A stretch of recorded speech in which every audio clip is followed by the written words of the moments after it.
In 1835, two American governors were both completely right about the same 50 miles of land, and one of them was about to lose the future because of it. Picture the border between Ohio and Michigan. Now zoom in, way in, to the one spot where it does something weird. Dips south, hugs a river mouth, snaps back up like it changed its mind halfway through. That wobble is called the Toledo Strip. For the better part of 50 years, two governments raised militias, burned flags, and drew blood over who got to own it. Not because anyone was stubborn, because the map was wrong the day it was drawn, and nobody found out until the mistake was already law. By then, two governments had built their whole legal identity on a typo. Here's the thing about maps in the 1780s. Nobody was flying a satellite over Ohio to double-check them. They were guessed, copied, and occasionally just eyeballed by a man in London who'd never once set foot in the place he was drawing. The most trusted map of North America in that era belonged to a cartographer named John Mitchell, published in 1755. So trusted that in 1783, the United States and Great Britain used it to draw the border that ended the Revolutionary War. Nobody questioned it for decades. It was also wrong. Mitchell placed the southern tip of Lake Michigan well north of where it actually sits. Not by an inch, by miles. Nobody alive in 1755 had any way of knowing that, because nobody alive in 1755 had measured it properly. The mistake wasn't malicious. It was just bad geography, taken on faith and left alone for the next 50 years. That would have been fine if the mistake had stayed on a wall somewhere. It didn't. In 1787, Congress sat down to write the Northwest Ordinance, the rule book for how new territories out west would become states. Buried inside it is a single sentence describing Ohio's future northern border, and that sentence points confidently at Mitchell's wrong dot on the map.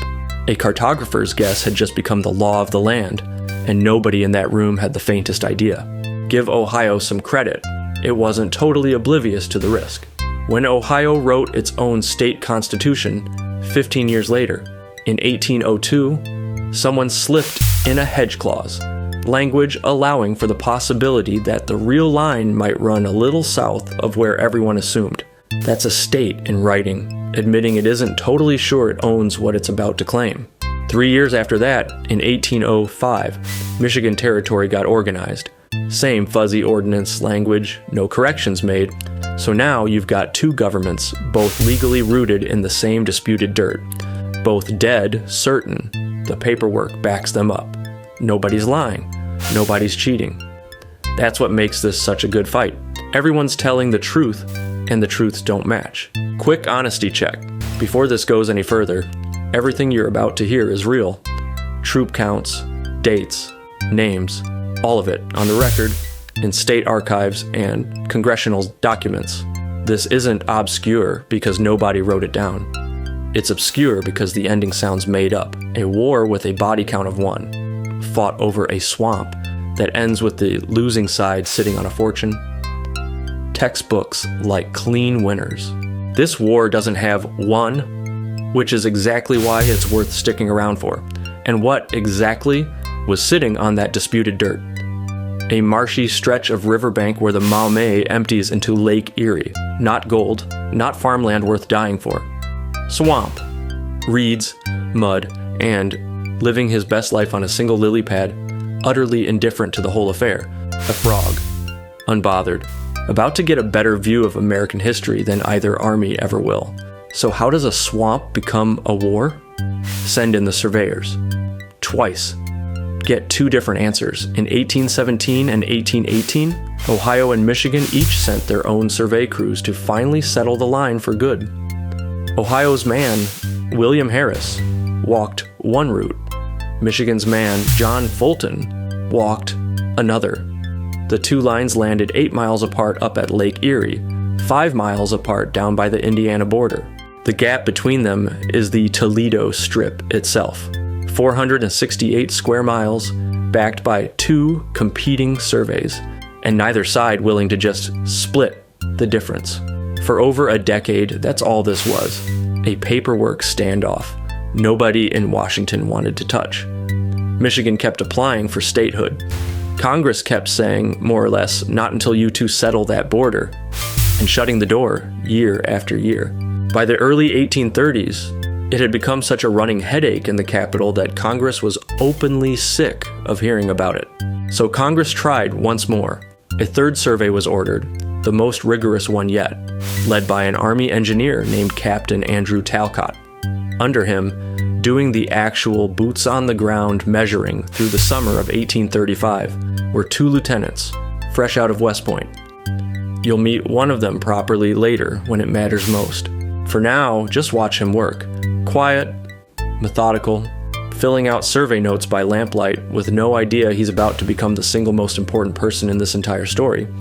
He keeps working through everything that's about to happen. Remember, he's out there. We'll come back to him. While the surveyors were out there remeasuring a line nobody could agree on, the politicians decided measuring had officially stopped being enough. In February of 1835, Michigan passed something called the Pains and Penalties Act, a wonderfully dramatic name for a very simple threat. Catch an Ohio official doing his job in our territory, and we fine him, or we jail him. Reads like bureaucracy on the page. Functions like a declaration of war in practice. Ohio's answer was, somehow, pettier.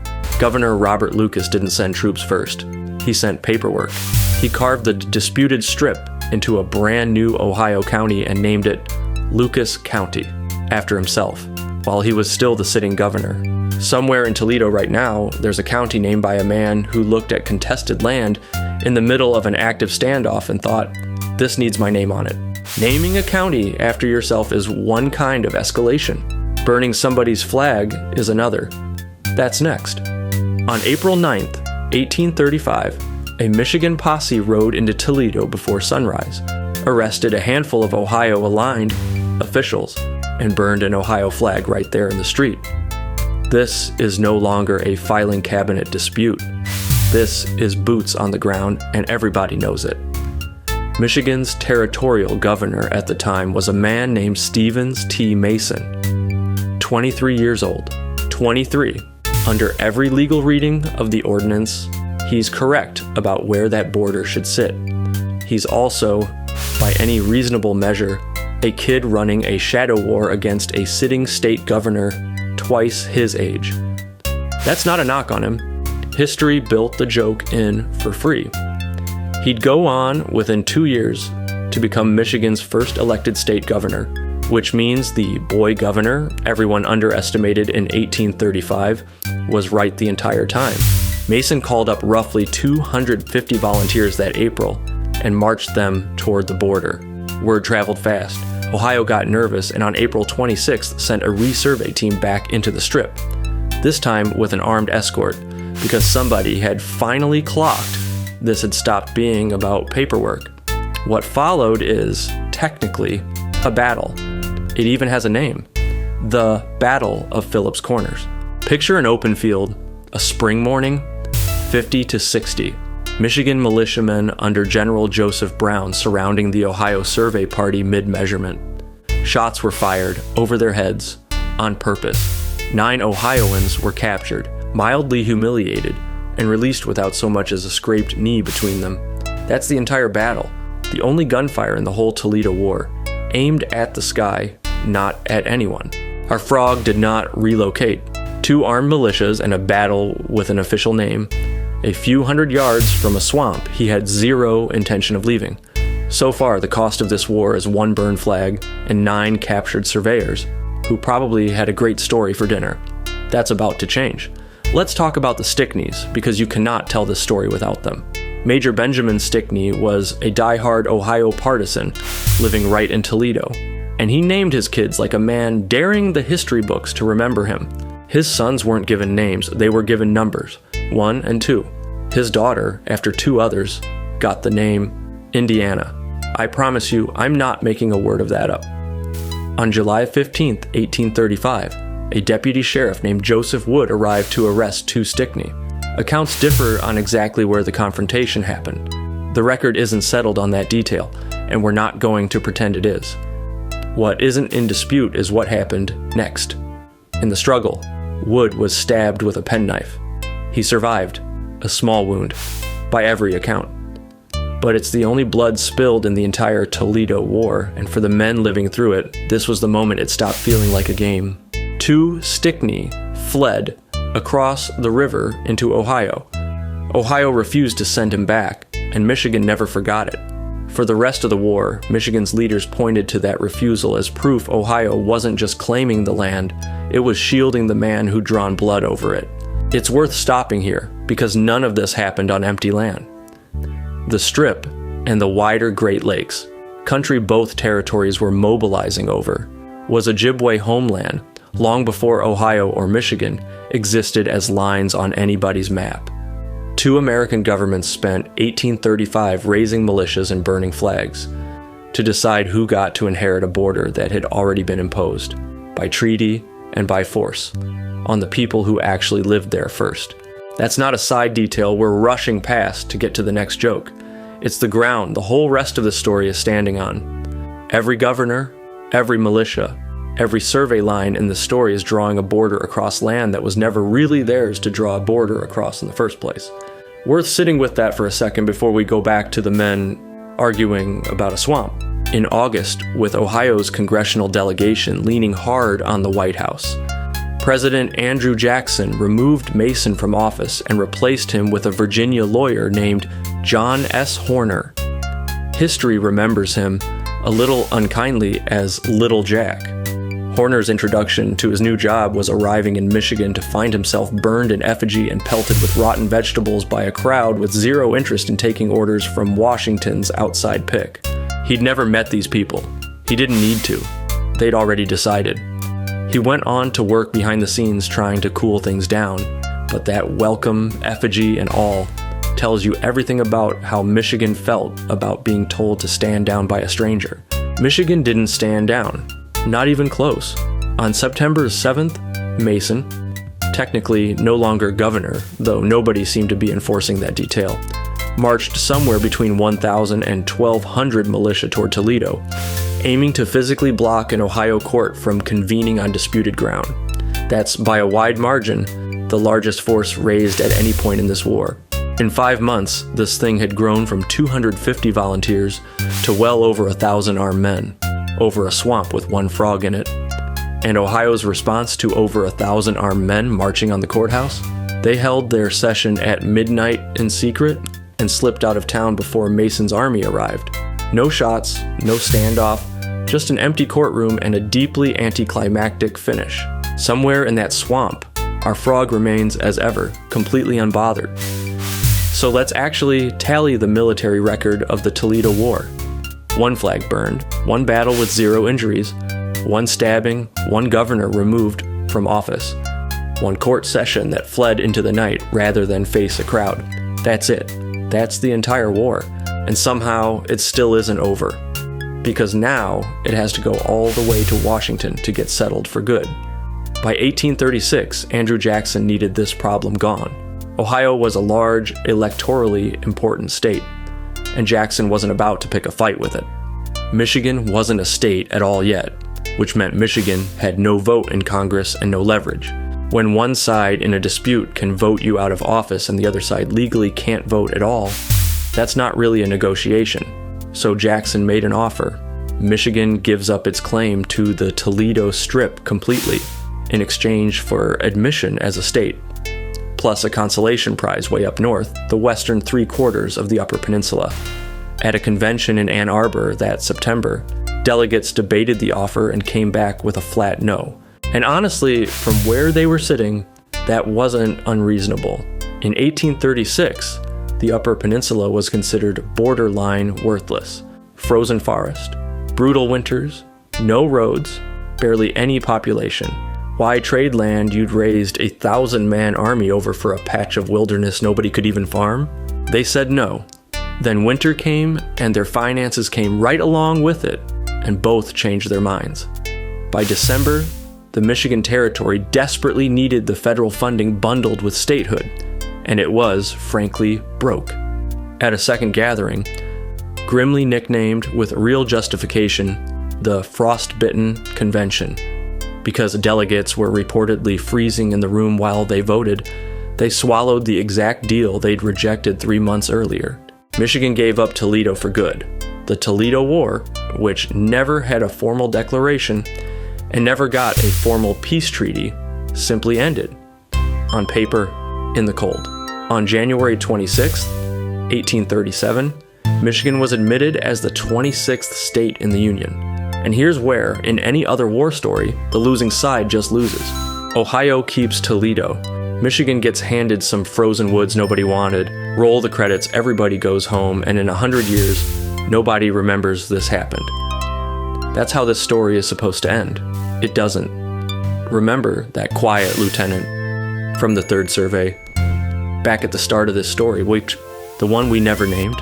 His name was Robert E. Lee.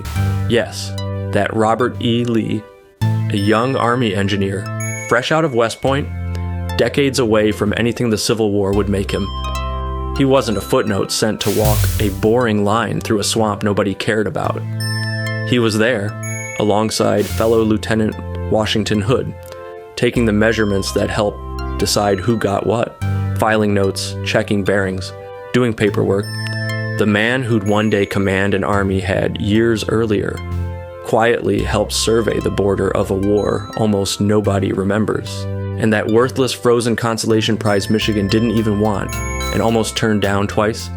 In 1840, a state geologist named Douglas Houghton hiked up into the Keweenaw Peninsula and reported something back to the legislature: copper. Serious, commercially significant copper, sitting right there in the rock. By 1843, a full-scale copper rush was underway, years before anyone had even heard of gold in California. Historians consider it the first major mining boom in American history. Iron followed not long after in what became the Marquette Range. Between the two, that worthless peninsula helped fuel the wiring, the tools, and the railroads of an entire industrializing country. The land Michigan only took because it was broke, cold, and out of options became the mineral backbone of American industry for the rest of the century. Toledo, meanwhile, is a perfectly nice city. It did not turn out to be sitting on a fortune. So here's what actually happened in the Toledo War. Nobody was wrong. Ohio had a genuinely sound legal claim. So did Michigan. Both were standing on a map that was broken before either state existed. One side fought for a swamp and got it. The other side got handed a frozen peninsula as an afterthought. And that afterthought turned out to be worth more than anyone in that cold Ann Arbor hall could have imagined. Sometimes the war isn't won on the battlefield. Sometimes it's won by whoever loses the argument in the room that turns out, decades later, not to have mattered at all. Ohio got the city on the map. Michigan got the industry that built a century on top of it. Neither side had any idea which prize they were actually fighting for. As for the frog, last we checked, he's still there. Same lily pad, same swamp. There's a state line running right past him now, and as far as anyone can tell, he has never once cared which side of it he's technically on. If a war with exactly 1 stabbing and 0 deaths ended up handing a state the mineral rights that helped build American industry, you might like knowing what other boring border disputes were actually hiding underneath. That's more or less the whole channel. Wars nobody remembers for reasons that turn out to be genuinely ridiculous. Subscribe if you want the next one. And don't worry, no maps were harmed in the making of this video. Well, one was. That was sort of the whole point.